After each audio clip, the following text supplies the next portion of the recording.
I think there's a lot of groups that meet during the day that only meet during the day, and that's the difficulty that we have. So that's how our future development is, to have full-time staff that can go into those groups as well and create further kind of contacts. But it is difficult. That's how sometimes we will, instead of actually going physically there, we've done like the Skype training groups and stuff like that as well as a way to do it. And sometimes that works really well, especially with bigger geographical distances. It's just a different way to engage with them. And also, I believe that actually having someone who actually works for your company, that would be quite good actually to hear quite. Would you be kind enough to maybe join us? Well, You want me to come out? No, right, okay. You're okay, mate. Don't worry about it. It's okay.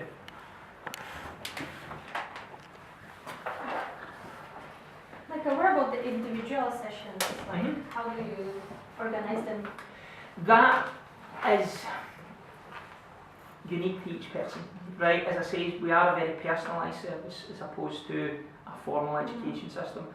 The first meeting, so if you were an individual learner, the first meeting you would have would genuinely be with myself as the very first meeting.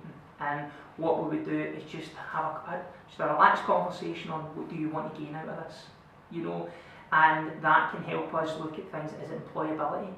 Is it learning money? Is it, do you understand banking? You know, so it's getting under an understanding of your skills and your misconceptions as well, right? From then, what would happen then is I would introduce them to whoever, there's usually a volunteer with me, or if we're in the office there'll be one there. I would introduce them to the volunteers as well, and then just so that they can, because they'll not always be dealing with me after that point, so I think it's important they know who they're dealing with, you know. So we'll talk to them about that. Then from then one of us will show them the online learning. So Moodle, we'll show them Moodle basically, or our version of Moodle, right? We'll show them Moodle, and we'll show them the kind of the learning plan, and we'll go through them and say, right, they need to do this because this leads on to this. So he explains the learning path. There's not consigned time frames, so I'll not say to you, right, well, you've got a deadline a week on Tuesday to get this done for me, right? Because you sometimes are dealing with people with chaotic lifestyles as well, so putting that sort of pressure on them, I think, is detrimental to them, you know. But what we will say is, in that aspect, right, well, you've not got a deadline as such, but we'll aim to have this done in 3 weeks' time. We'll aim to have this done. Using more positive language, you know, you're not setting people up to fail in that aspect as well. So if you turn and say, you've got a deadline for a week Tuesday, oh no, the guns come up to it. But if we aim to complete this in a week on Tuesday, the pressure isn't there as much, you know, so it's being very aware of your language as well, with sort of people that you're dealing with, and that again helps build up the trust, you know. And then once you start getting that wee bit of confidence going with them, they are very eager to move forward, they are very eager. They'll come on to us. I've had emails at 3 o'clock in the morning. Hey Michael, can you tell me this? They don't get answered at 3 o'clock in the morning, okay? But they will get, if I don't get back, one of the volunteers will get back to them usually within about 24 hours to 48 hours. A wee bit longer at the weekend, you know, but during the week we generally get back to them a bit quicker. And it's alright, and 9 times out of 10, you're reconfirming something that they've got is right. You know, no, you're right in that aspect, just keeping the positive, and because the first roadblock that anybody hits, and especially with some of the people that you're dealing with people with chaotic lifestyles, you're dealing with people who in areas of deprivation are not used to having the easiest times in life, right? You're trying to stop them, you're trying to provide a situation that it's not as easy for them to disengage, right? Because you genuinely, they'll hit a roadblock and go, oh, I can't deal with that, and walk away. Right, so you're trying to be as open. Don't get me wrong. I'm not saying every story is a success story. There has been people that have got 3/4 of the way forward, and for whatever their life is, something's happened and went, that goes to the back burner. That's how still, but they can pick it up at any time. You know, whereas in a formal education, if you don't attend, then that's your out. Right. Whereas with this, if you came back to us in 6 months' time, going, this happened to me, Michael, blah blah blah.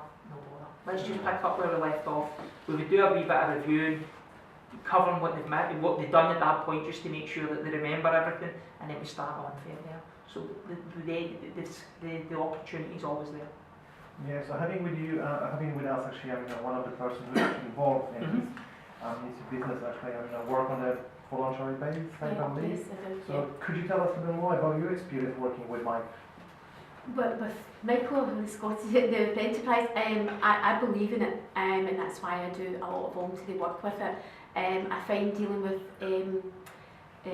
community-based issues are very important. We have a lot of people coming in now, and we have a lot of people asking, well, like you've dealt with them, well, what about my pal, my sister-in-law, and it seems to be more of word of mouth now.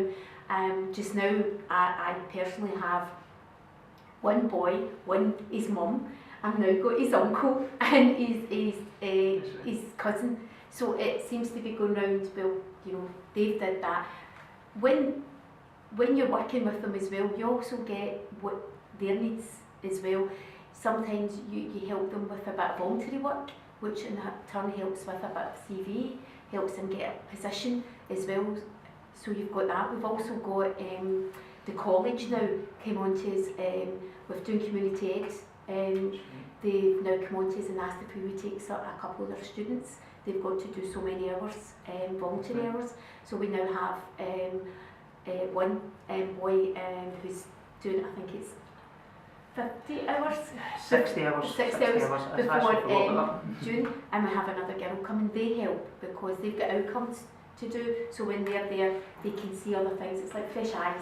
They're at college, so they do that. A lot of the work has been at night time, which we do, and at the weekends. But to get the satisfaction to see somebody, doing a wee bit of voluntary work, and sometimes it's just giving them the confidence as well that they need. So the whole project, what does it do for you then? For me, it's about my community. I live in in the west of Scotland, and it's about my community. And for what I have seen it achieve in my community, has been more of a positive, more of empowerment for my community. My community now will come together and go and do litter picks, and there's a bit more of a positive energy. Not so much before before I got involved with Scotland, there was a kind of well, there's nothing out there for me, kids. There's nothing for me to do. There's nothing now that they're coming in to do things, and it's not just the kids. We've got adults that are coming in now as well. They're looking to do more than just. Even if they're working, we have a thing called working poverty in the area, which is extremely bad.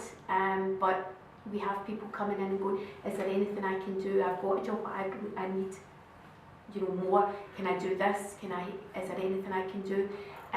So for me, it's very positive, and I can't say enough for what I've seen happen in my own community. We believe actually you guys doing an excellent job actually, being out there, doing those things for. Because as you said, mostly, a traditional way of doing things is just to go and make a profit. Yes. And not thinking about society. So anyway, thank you very much for sharing your experience with us today. It was absolutely a pleasure.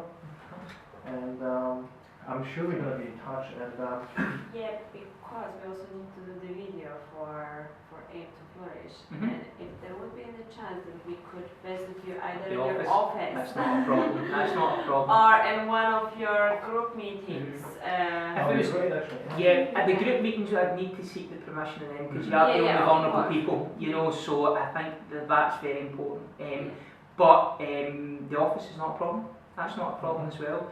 And it gives you the good thing about the seeing the office is it's alright me talking about it, but to see it for yourself is very important.